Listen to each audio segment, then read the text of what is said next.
the Wuhan coronavirus. This coronavirus is a catastrophe on the scale of Chernobyl for China. But actually, it's probably worse than Chernobyl, which was localized in its effect.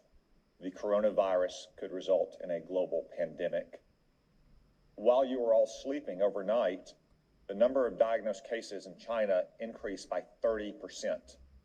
Now, let me be clear, that's not new cases, that is just newly admitted cases. It is probably several orders of magnitude higher than that. Also, while you were sleeping, China now has its entire border with Russia closed. 2,600 miles, Russia has closed that border. El Al has shut down travel between Israel and China. Air France has shut down travel between China and France. And that's in addition to all the other countries that have already shut down travel. From what we know so far, and there's still many unknowns, this virus could have both a long incubation period, as much as 14 days, and individuals could be contagious while asymptomatic, which was not the case with SARS in 2003. Furthermore, from some cases, it appears that the virus could be aerosolized, which means it doesn't require the kind of contact that you have with, say, a married couple kissing each other or a family living in close quarters in a hotel or apartment, but rather the distances we are all sitting apart right now. Yet China is still lying about all of this. They've been lying about it from the very beginning, and you don't need their history of lying about SARS in 2003, though it is relevant here. You just have to see what's happened over the last 2 months. We now know that the first case manifested no later than December 1, even though China didn't reveal it to the WHO until a month later on December 31st, when they continued to hide it from their own citizens. And they continued to say that it had been contained inside Wuhan. Today, it is in every single province in China.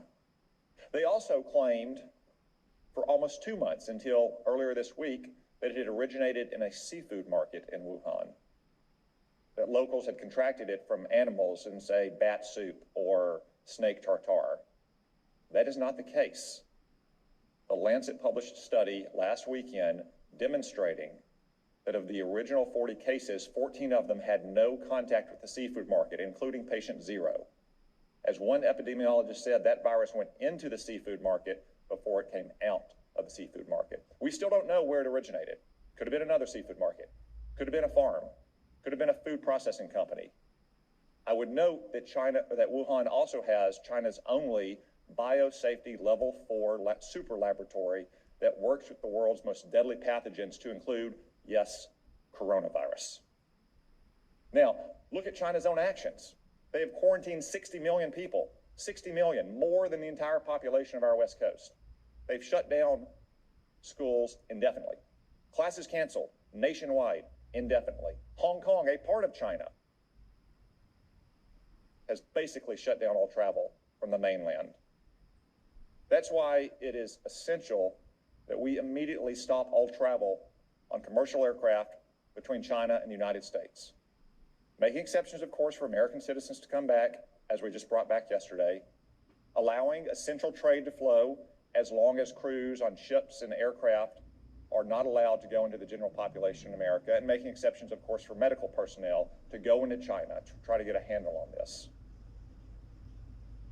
It is essential that we take those steps, and essential that we get to the bottom of China's deceit and incompetence on this measure.